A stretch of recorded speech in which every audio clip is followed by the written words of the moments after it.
नमस्कार, स्वागत है आपका हमारी खास पेशकश में। बीता हफ्ता बड़े उतार चढ़ाव भरा रहा।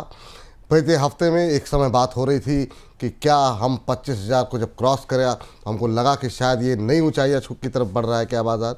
उसके बाद से फिर जिस तरीके से मूडीज़ ने डाउनग्रेड किया अमेरिका को, उसके बाद से चिंताएं बढ़ने लगी। जापान में पहले हमने देखा बॉन्ड यील्ड में तेज़ी आती हुई दिखाई दी, फिर अमेरिका में उसका असर भारतीय बाज़ारों पर दिखा।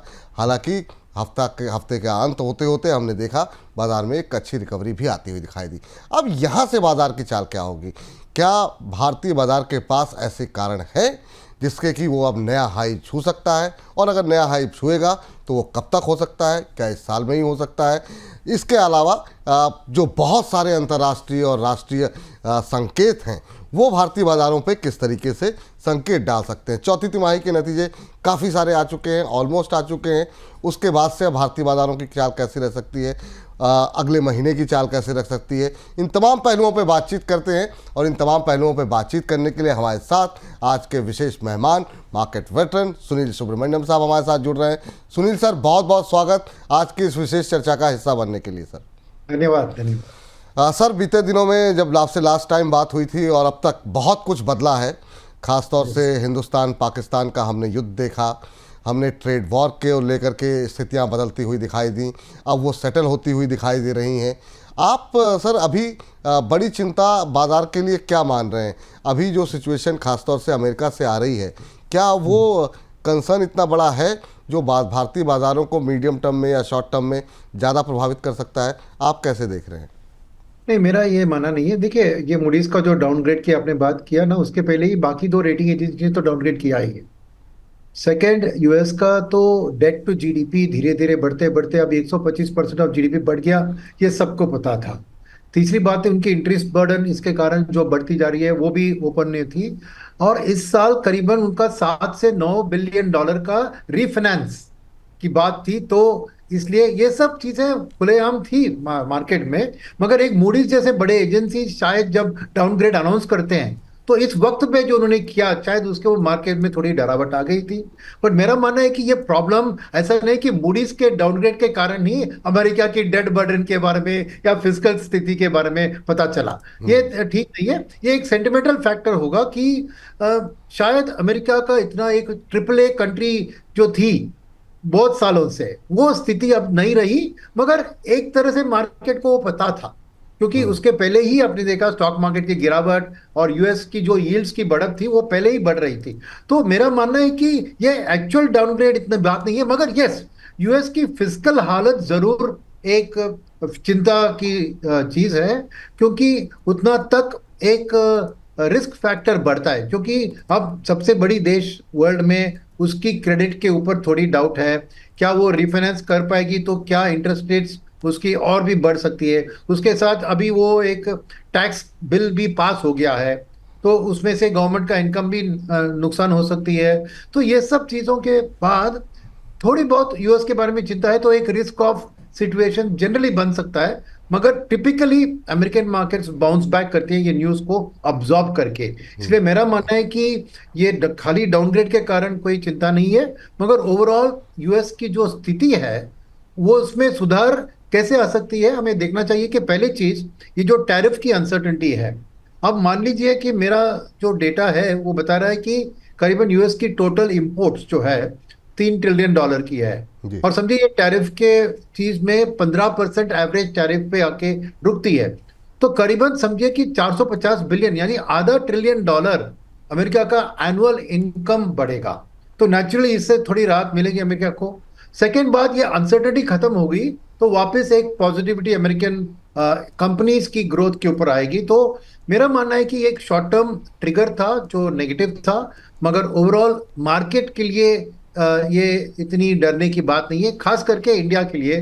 क्योंकि अल्टीमेटली डर ये होगा कि अगर लिक्विडिटी कम हो रही है अमेरिका में, अब ऐसी हालत में लिक्विडिटी कम होने की कोई गुंजाइश नहीं है। और जब तक लिक्विडिटी है वो दुनिया में जहां पे भी ग्रोथ है उसको ढूंढेगी। और डेफिनेटली इंडिया उसमें अव्वल में होगी, अपनी शेयर लिक्विडिटी का उधर अपने मार्केट के लिए हासिल करने के लिए। और डोमेस्टिकली अगर आपने अभी इंटरनेशनली बात किया, जी और डोमेस्टिक पे आप क्वेश्चन पूछेंगे तो मैं आऊंगा उधर, बिल्कुल। कि कोई ऐसी चिंताजनक चीज नहीं है डोमेस्टिकली। ठीक सर। अभी थोड़ा सा इंटरनेशनल एक दो पॉइंट और आपसे डिस्कस कर लेते हैं। जैसे कि क्या ये हम मान के चलें चीन और यूएस के बीच में जो एक टैरिफ को लेकर के एक कंसर्न था, क्या वो पूरी तरह समाप्त हो गया है, या अभी आगे चल करके आपको लगता है कि जब तक डील कोई नहीं होती है अभी जो चिंताएं माफ़ कीजिएगा, अभी चिंताएं बनी हुई हैं? नहीं, चिंताएं बनी रहेंगी क्योंकि ये बड़े दिग्गज है। दोनों अपने तरफ से कोई एक इंच नहीं छोड़ेंगे। बहुत तगड़ा डिस्कशन होगा, नेगोशिएशन होगा, और दोनों के हाथ मजबूत है। ऐसा नहीं कि अमेरिका एक टॉप में है और चीन नीचे, नहीं। चीन सब ज्यादा करीबन $800 बिलियन अमेरिकन G6 को होल्ड कर रही है। बहुत से की रेयर अर्थ मिनरल्स का सब सप्लाई चीन से आता है। और चीन के जो एक सस्ते चीज का जो इस्तेमाल अमेरिका में होता है ना, वो इतनी आसानी से वो बंधन को तोड़कर, उनके पास दूसरी सप्लायर कोई नहीं है। तो ये एक लॉन्ग ड्रॉन नेगोशिएशन होगा। अच्छी चीज ये है कि एक जो एक्सट्रीम स्टांस था दोनों तरफ से, उससे निकलकर आज एक पॉज और बातचीत पे ऊपर आ गए हैं। और ये बातचीत लंबी चलेगी, ये 90 दिन की बात नहीं है। मेरे ख्याल में ये लंबे चलेगी। थोड़ा झगड़ा होगा कि इसमें हम देंगे नहीं देंगे। सेकंड, याद रखिए कि पॉलिटिकली अमेरिका के लिए चीन सबसे बड़ा एक ये है, स्पेशली साउथ चाइना सी और पैसिफिक में। तो इतनी आसान नहीं है, मगर गठबंधन हो जाएगा। मगर 90 डेज के अंदर होना मुश्किल है, क्योंकि $400 बिलियन का ट्रेड सरप्लस है चीन का। तो इतनी आसानी से ये नहीं होगी बात, थोड़ी लंबी चलेगी, आगे पीछे चलती रहेगी। तो मेरे ख्याल में थोड़ा वक्त देना चाहिए, उसके पहले हमारी जो BTA है वो तो साइन हो जाएगी। एक चीज़ आपसे समझना चाहेंगे सर कि बहुत लोग ये 90 डेज़ का भी आपने जिक्र किया, ये 90 डेज़ अब पूरे होने वाले हैं, बीते कैसे पता नहीं चला।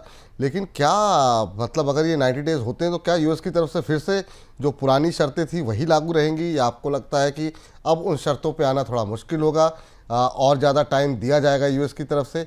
ये बहुत लोग कंसर्न हैं इस बात को लेकर के मार्केट में। आपकी क्या आप ओपिनियन है? इंडिया की बात कर रहे हैं या चीन की बात कर रहे हैं? नहीं नहीं, ओवरऑल मतलब 90 डेज़ का टाइम तो सभी को दिया गया, और हम जो भी बातचीत करें इंडिया के कंसर्न में तो है ही है जी। नहीं, हाँ, मगर मेरा ख्याल है कि ट्रम्प अल्टीमेटली बिजनेसमैन है। उन्होंने ये सब किया क्योंकि नेगोशिएटिंग टेबल पे जब आए हैं उनकी पोजीशन स्ट्रांग हो। और जैसे उन्होंने देखिए यूके के साथ तो हो गया गठबंधन, BTA साइन हो गया।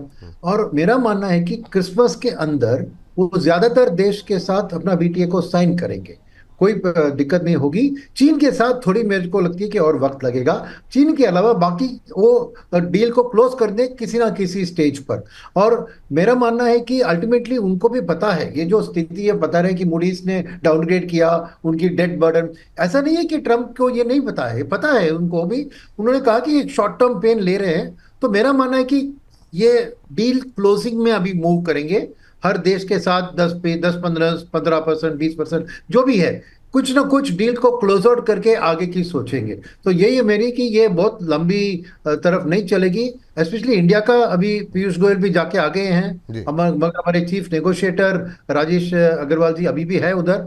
तो at least phase 1 of the deal जल्द से जल्द बिफोर द 90 डेज अनाउंस होना चाहिए। शायद फेज 2 और 2 महीने लगेंगे कंप्लीट होने में। तो मेरे ख्याल में अभी डील क्लोजर का वक्त है, और अब से एंड ऑफ द ईयर तक ज्यादातर देश के साथ ये टैरिफ का अनसर्टिंग खत्म हो जाएगा। जी। सर अब यहाँ पर एक चिंता तो कहें या फिर ना कहें, क्रूड को लेकर के ऐसा लग रहा है यूएस और ओपेक के बीच में एक टसल सी चल रही है। उत्पादन घटेगा बढ़ेगा तो ये क्रूड की कीमतों को कितना प्रभावित कर सकता है, और उसका इम्पैक्ट भारत पर या दुनिया पर किस तरीके से आप देख रहे हैं? या फिर आपको लगता है कि कोई बीच का रास्ता निकलेगा और क्रूड की कीमतों में अभी आने वाले टाइम में क्या कोई तेज़ी की संभावना है? नहीं, मेरा मानना है कि क्रूड सॉफ्ट ही रहेगी। शायद अभी 66 के आसपास है ब्रेंट क्रूड, और टेक्सास क्रूड 60 के आसपास है। तो मेरा ये है कि सऊदी अरेबिया का स्टांस क्वाइट क्लियर है कि अभी वो प्रोडक्शन को लागू करेगी, क्योंकि उन्होंने देखा कि ओपेक के गठबंधन के अंदर कुछ देशों ने उसको फॉलो नहीं किया। वो चीटिंग कर रहे थे, एक तरफ के एक कंट्रोल लाने का था ओपेक को, मगर वो अपने आप प्रोडक्शन कर रहे थे। इसमें चिंता आएगी अगर ईरान पे कोई स्ट्राइक हो इसराइल का, तो ईरान का सप्लाई अगर देश से वर्ल्ड से निकलता है तो क्रूड शायद बढ़ सकती है, नंबर वन। मगर अमेरिका के लिए मेरा मानना है कि ट्रम्प लोकल इन्फ्लेशन को कंट्रोल करने के क्रूड का दाम जितना कम रहे, क्योंकि अमेरिका में लोग ज्यादा ट्रैवल करते हैं, उनको गैसोलीन बहुत एक क्लोज टू द हार्ट चीज है। गैसोलीन के दाम से लोगों का एक सेंटिमेंट बढ़ता है। तो मेरा मानना है कि अमेरिका और सऊदी अरेबिया दोनों इसको कंट्रोल में रखेंगे। और मेरा मानना है कि ये 55 से लेकर 70 इसके बीच में ट्रेड होगी।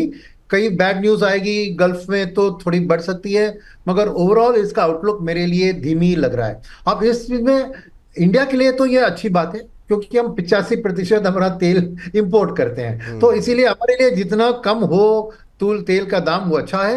सेकंड बात यहाँ पर इंडिया के लिए महत्वपूर्ण है, क्योंकि ये बीटीए के अंदर मेरा मानना है कि अमेरिका खाली टैरिफ के बारे में नहीं बात कर रही है। अमेरिका ट्रेड सरप्लस जो इंडिया और अमेरिका के बीच है उसको भी कम कराने की बात कर रही है। अब आज के दिन में $50 बिलियन का इंडिया का सरप्लस है, मगर टोटल बिजनेस वॉल्यूम देखें तो 200 बिलियन के करीब है।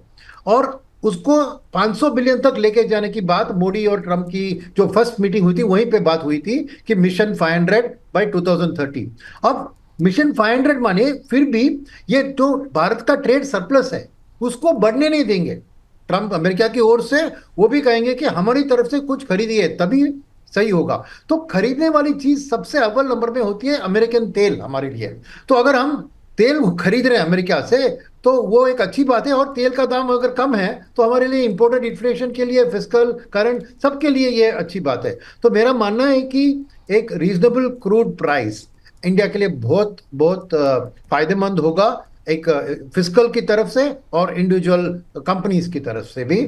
और अल्टीमेटली क्या वो रिटेल पब्लिक को वो पेट्रोल की दाम घटती है नहीं, ये कहना मुश्किल है, बिकॉज गवर्नमेंट भी अपना, क्योंकि टैरिफ में उन्हें वेव कर दिया, उनको इंपोर्ट ड्यूटीज की इनकम कम हो जाएगी इंडिया के लिए, तो शायद एक्साइज ड्यूटी और पेट्रोल से शायद वो गैप को थोड़ी मेकअप करने की कोशिश करेंगे। तो शायद रिटेल में पेट्रोल का दाम न घटे, मगर ओवरऑल कॉर्पोरेट इंडिया और गवर्नमेंट के लिए ये अच्छी बात होगी। ठीक। अब सर अंतर्राष्ट्रीय से थोड़ा सा घरेलू बाज़ार की तरफ आते हैं। हमने देखा कि नतीजे जो रहे हैं कई जगहों पर मिले जुले रहे। कई सारी कंपनियों ने निराश किया, कई सारी कंपनियों के नतीजे उतने अच्छे नहीं रहे, लेकिन हाँ एक्सपेक्टेशन के या तो आसपास रहे हैं या फिर एक्सपेक्टेशन से थोड़ा कम रहे हैं। इन चौथी तिमाही के नतीजों को आप कैसे देख रहे हैं, और ये नतीजे बेहतर होते हुए कब तक, अभी क्या 2-3 क्वार्टर लगेंगे, 1 क्वार्टर लगेगा, क्या एक्सपेक्टेशन आपकी है रिजल्ट्स को देखने के बाद? फर्स्ट नतीजे तो मिक्सड थे, कोई बहुत उत्साहमंद तो नहीं थे, वो तो मानना है, राइट। मगर मार्केट की एक बहुत अच्छी एक बात होती है कि वो मार्केट को दो चीज, एक जब अर्निंग्स आती है ना, एक कंसेंसस होता है मार्केट का अर्निंग्स के पहले, उस हिसाब से मार्केट कंपेयर करती है। तो अर्निंग्स शायद सीक्वेंशियली गिरे, मगर अगर मार्केट की कंसेंसस भी गिर चुकी है तो और वो बेहतर निकली तो मार्केट बहुत संतुष्ट हो जाती है उससे। तो वो एक बात याद रखना है कि कहाँ है कंसेंसस मार्केट का। सेकेंड चीज, मार्केट ऑलवेज फॉरवर्ड लुकिंग देखती है। ये अर्निंग सीजन में भी मार्केट का ध्यान ये पिछले क्वार्टर की तिमाही की जो अर्निंग्स थी उसके ऊपर कम था। हर कंपनी जो अपने अगले साल की गाइडेंस के बारे में उस पर ज्यादा ध्यान दे रही थी, ये सेकंड चीज है। तो वहां पर अगर देखें तो सभी कंपनियों ने, ज्यादातर कंपनियों ने अपनी गाइडेंस को कम बताया है। यानी एक टैरिफ की जो एक ओवरहैंग रही थी ना, उसके कारण सब लोग एक चिंतित स्थिति में है कि आने वाले दिन कैसे रहेंगे। तो सब लोगों ने एक फैक्टर उसको किया और गाइडेंस को बहुत कम दिखाया। तो नाराजगी उस बात में भी थी मार्केट के लिए कि ना ही अर्निंग्स में मिक्स रहे, गाइडेंस भी कुछ खास नहीं था, राइट।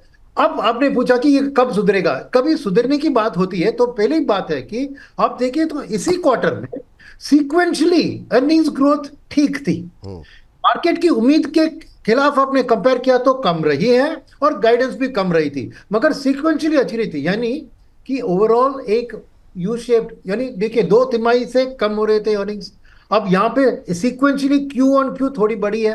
तो माने कि इकोनॉमी भी और जीडीपी के आंकड़े अभी शॉर्टली ड्यू होंगे, तो वो भी हम शायद दिखाएंगे कि इकोनॉमी एक बॉटम आउट स्थिति में, एक 5.4 था लास्ट ईयर का थर्ड क्वार्टर में, फिर उससे अगले क्वार्टर में भी अच्छी नहीं थी। अब शायद मेरे ख्याल में इस क्वार्टर में एक अपवर्ड मूव, यानी इस क्वार्टर की जीडीपी ग्रोथ के आंकड़े जब आएंगे तो वो इंडिकेट करता है कि आने वाले क्वार्टर्स अच्छे रहेंगे। अब बात उठती है कि आपने पूछा कि 2 क्वार्टर 3 क्वार्टर, बात क्या है कि अगर हर कंपनी ने अपनी आउटलुक को बहुत धीमी किया है, मगर एक्चुअल बीटीए साइन हो जाती है और टैरिफ की स्थिति में क्लैरिटी आ जाती है, तो मेरे ख्याल में अगले क्वार्टर से ही कंपनियां अपनी फ्यूचर गाइडेंस को बढ़ाएगी। और मेरा मानना है कि क्योंकि उन्होंने ऑलरेडी एक कम गाइडेंस दिया था, एक्चुअल अर्निंग्स भी उस कम गाइडेंस से बेहतर आ जाएगी।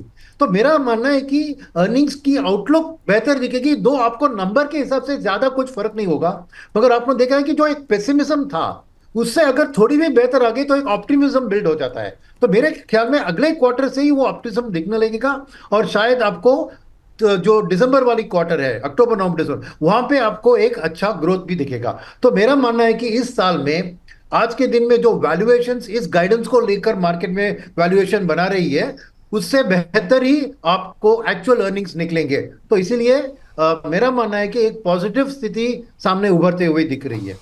पॉजिटिव स्थिति सामने उभरते हुए दिखाई दे रही है। अब जरा कुछ एक सेक्टर्स की बात कर लेते हैं सर। डिफेंस पर हम लोग काफ़ी लंबे समय से जब भी आपसे बात करते रहे, पीएसयू कंपनियों पे बातचीत हुई है। हमने 1.5 साल पहले एक रैली देखी, फिर उसके बाद से एक डाउन साइड देखा, फिर एक रिकवरी देखी। लेकिन असली टेस्ट जो हुआ, जो इंडिया पाकिस्तान का अभी जो एक तनाव था, उस दौरान बहुत सारी जो हमारे आत्मनिर्भर भारत की जो तस्वीर थी और उन कंपनियों के जो उत्पाद थे, उन्होंने बहुत अच्छा परफॉर्म किया। तो एक तो होता है टेस्टिंग और एक होता है कि रियल जो है एक तरीके से टेस्टिंग यहाँ पर हुई है।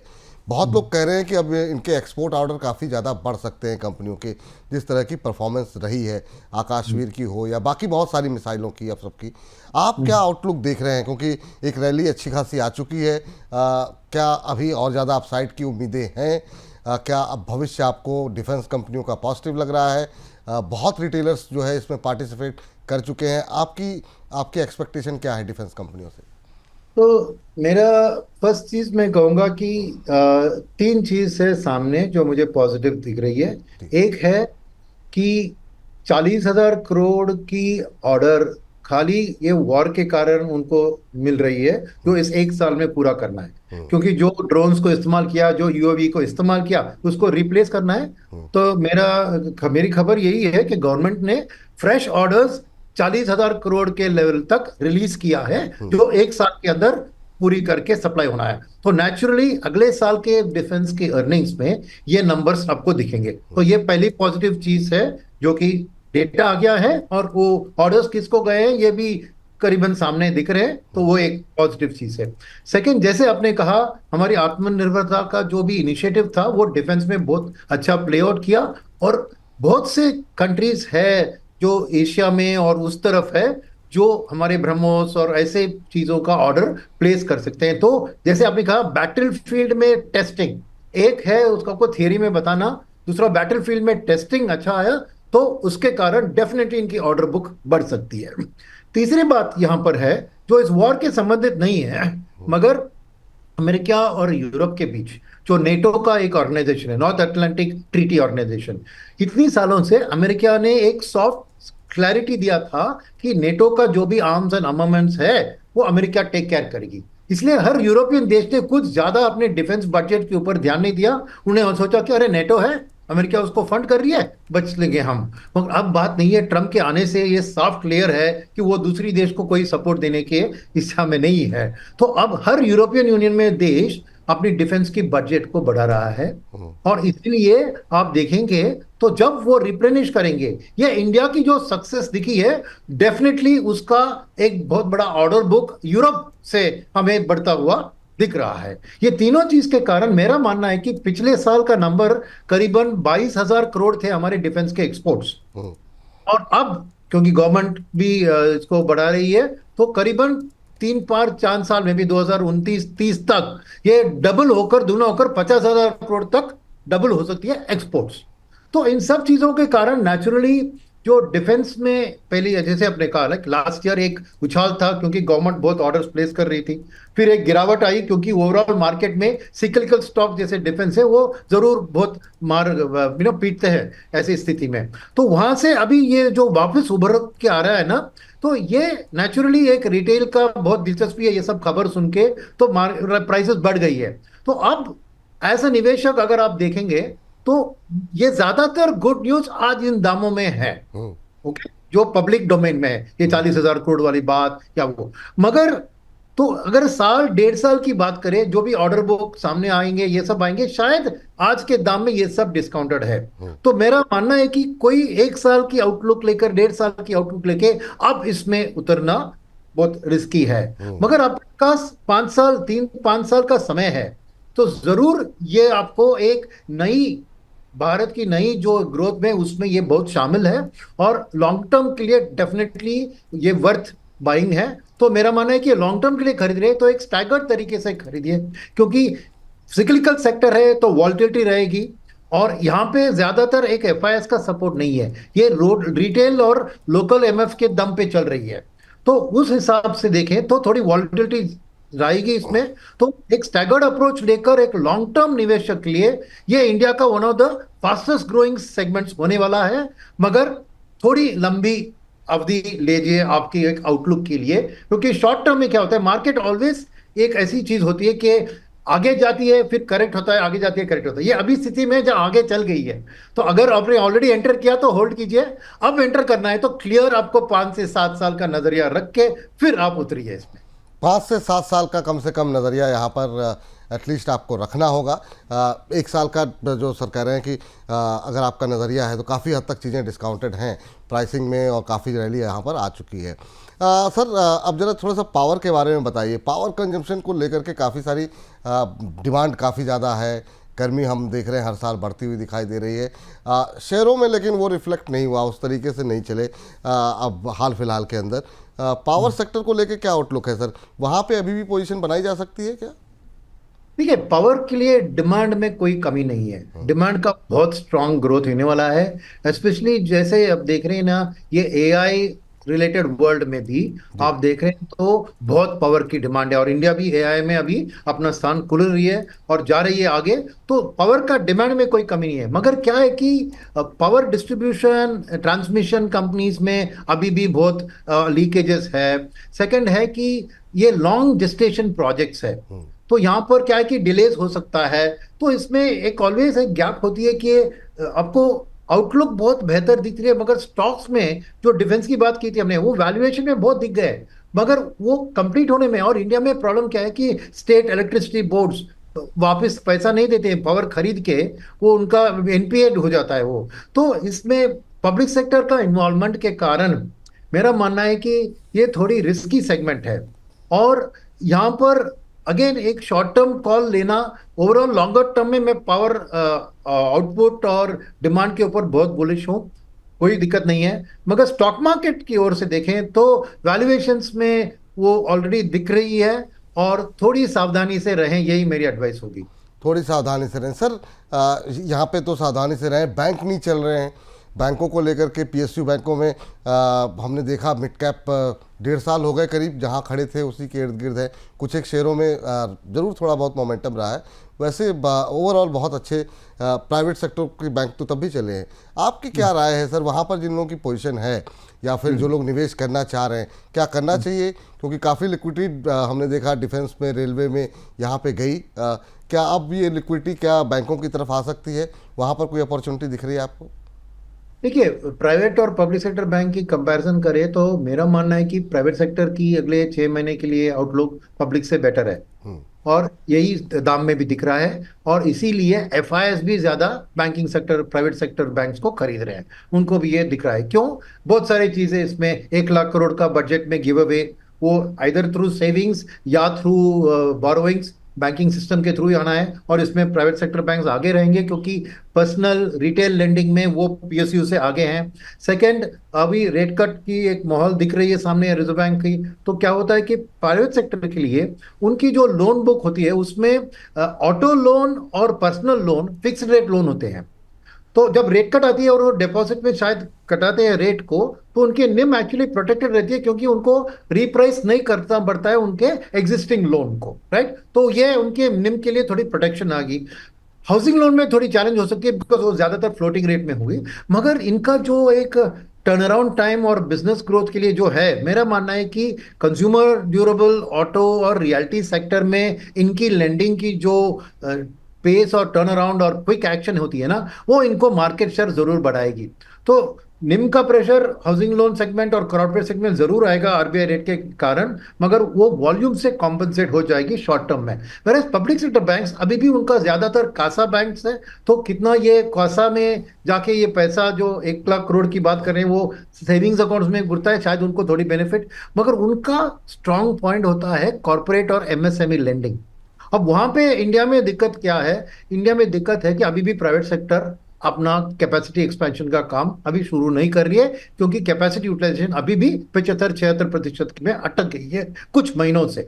तो इसीलिए मेरा मानना है कि पहला होगा ये कंजम्पशन का बूम, उसके बाद जब कैपेसिटी बढ़ती है तब प्राइवेट सेक्टर आपको एक्सपेंशन कैपेक्स शुरू करेगा, तब आपको पब्लिक सेक्टर बैंक आगे होंगे, क्योंकि उनका जो पकड़ है एमएसएमई सेगमेंट और कैपिटल गुड्स फाइनेंसिंग में, वो प्राइवेट सेक्टर के पास नहीं है, क्योंकि प्राइवेट सेक्टर डरता है 5 साल के लोन देने से, 7 साल के लोन देने से। तो पब्लिक सेक्टर का एक इंतजार की जरूरत है कि जब कॉर्पोरेट लेंडिंग वक्त आएगी तब पब्लिक सेक्टर बैंक आगे बढ़ेंगे।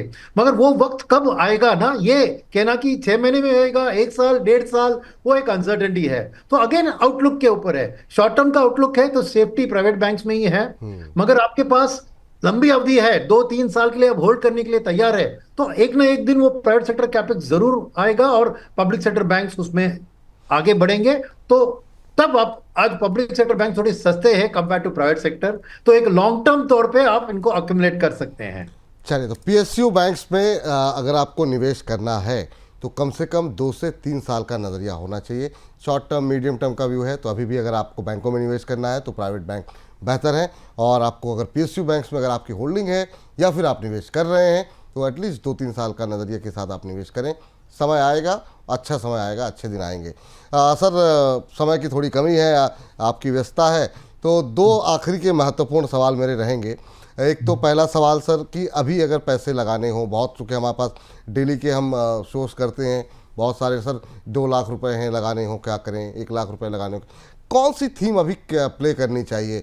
डिफेंस आपने कहा काफ़ी हद तक प्ले हो चुका है, काफ़ी रैली आ चुकी है, अभी वो कौन सी थीम है जहाँ पे आपको लगता है कि पैसे लगाने चाहिए? अगर 1-2 लाख रुपए हैं और 1-1.5 साल के लिए पैसे लगाने हो तो वो कौन से सेक्टर या थीम क्या होंगी सर? मेरे एक कॉन्ट्रा व्यू है उसमें, वो है आईटी पे। ओह, मैंने रिसेंटली बदला है व्यू। मैं भी नेगेटिव था आईटी के ऊपर, क्योंकि मैं देख रहा था कि उधर जो भी स्थिति हो रही थी अमेरिका में, तो ऑर्डर बुक इनकी नहीं बढ़ेगी और उनकी अर्निंग सीजन में गाइडेंस बहुत कम थी, तो एक नेगेटिविटी था और आईटी में करेक्शन हुआ। अब मेरा मानना है कि करेक्शन थोड़ा ओवरडन हो गया, और ये जो यूएस की डाउनग्रेड की बात है, वहां से भी जो नेगेटिविटी सामने आई वो इनके शेयर्स के ऊपर थोड़ी दबाव डाल रही है। मगर मेरा मानना है कि ये इसके कारण अभी जो आउटलुक है, अल्टीमेटली अमेरिकन कॉर्पोरेट्स को ये क्रेडिट रेटिंग डाउनग्रेड का उतना असर नहीं दिखाएगी। और मेरा मानना है कि यूएस की जॉब्स रिपोर्ट देखिए, जीडीपी ग्रोथ देखिए, ये सब अच्छे नंबर आ रहे हैं। तो अमेरिकन कॉर्पोरेशंस का मेरा मानना है कि उनकी नंबर्स अच्छी आएगी तो आईटी का बिजनेस बढ़ेगा। सेकंड ये है कि ये एआई का जो जमाना चल रहा है, वहां पे एआई का कंसल्टिंग में हमारी आईटी कंपनीज भी उधर बहुत अच्छा बिजनेस कर सकती है। तो एक वैल्यूएशन के तौर पर आज ये रीसेंट करेक्शन के बाद मुझे आईटी में एक सेफ्टी फैक्टर दिख रहा है, क्योंकि एफआईएस जब वापस आएंगे बहुत तगड़े तरह से ना, तो वो आईटी में जरूर अपना हिस्सा लेते हैं। तो इसीलिए मेरा मानना है कि एक कंफर्ट सेक्टर है एफआईएस के लिए, और यहाँ पे जो करेक्शन हुआ है वो एक अच्छा मौका है। ये कॉन्ट्रेरियन व्यू है, कोई लोग मुझसे एग्री करते हैं, नहीं करते, वो बात अलग है। इसी में क्रॉस क्वेश्चन एक छोटा सा है, अगर जो है आईटी कंपनियों को चुनना हो तो क्या मिड कैप आईटी की तरफ फोकस करना चाहिए या आपको लगता है लार्ज कैप पे ही फोकस करें अभी?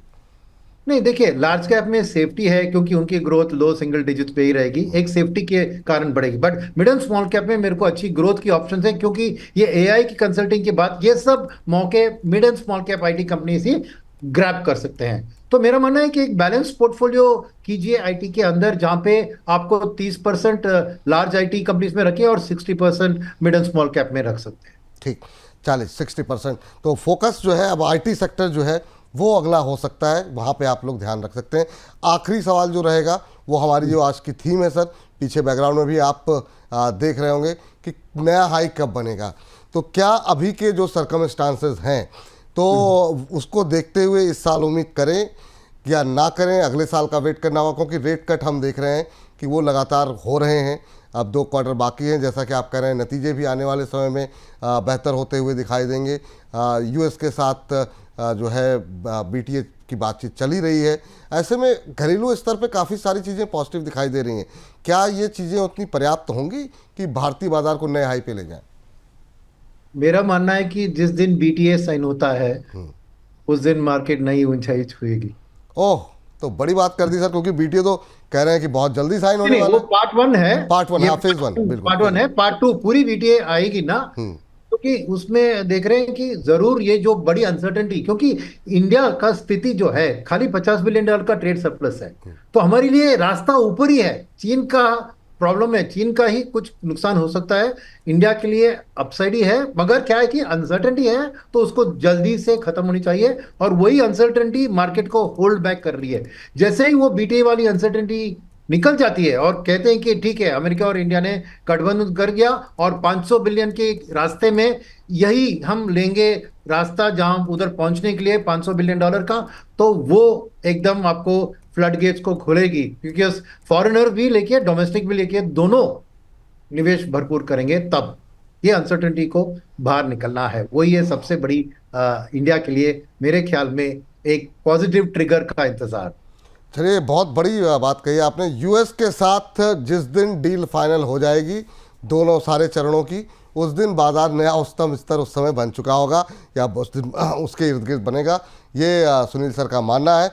तो सुनील सर, इसी पॉजिटिव नोट के साथ आज के इस कार्यक्रम का आप हिस्सा बने, हमारे दर्शकों को गाइड किया। बहुत अनिश्चितता थी बाजार में, अनसर्टेनिटी, तो उसमें आपके जो विचार हैं वो कॉन्फिडेंस बढ़ाएंगे हमारे दर्शकों का। बहुत बहुत शुक्रिया सर, बहुत बहुत धन्यवाद आपका आज की चर्चा में जुड़ने के लिए, बहुत बहुत शुक्रिया।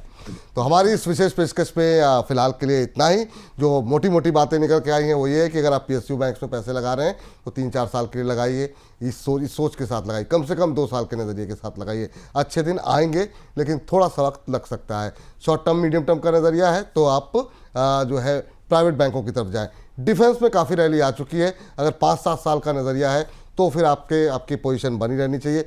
1 साल के नज़रिए, 6 महीने का नज़रिया है तो काफ़ी ज़्यादा प्राइसेस में फैक्टर इन हो चुका है। और बाजार के नए उच्चतम स्तर तब बनेंगे जब यूएस के साथ डील जो है, बीटीए जो है, जो बायलैटरल डील है, वो पूरी हो जाएगी। उस दिन जो है बाजार नए उच्चतम स्तर बनाएगा। तो जितने सवाल थे हमने उत्तर देने की कोशिश की। बाकी सवाल अगर आपके हैं तो आप कमेंट बॉक्स में भेजिए, और हर रोज़ सुबह 10 बजे और दोपहर 1 बजे हमारे साथ जुड़िए। रणनीति बनाएंगे बाजार की, हर रोज़ की, किन शेयरों में प्रॉफिट बुक करें, किन शेयरों में खरीदें, किस में बने रहें। मुझे इजाज़त दीजिए, फिलहाल के लिए नमस्कार।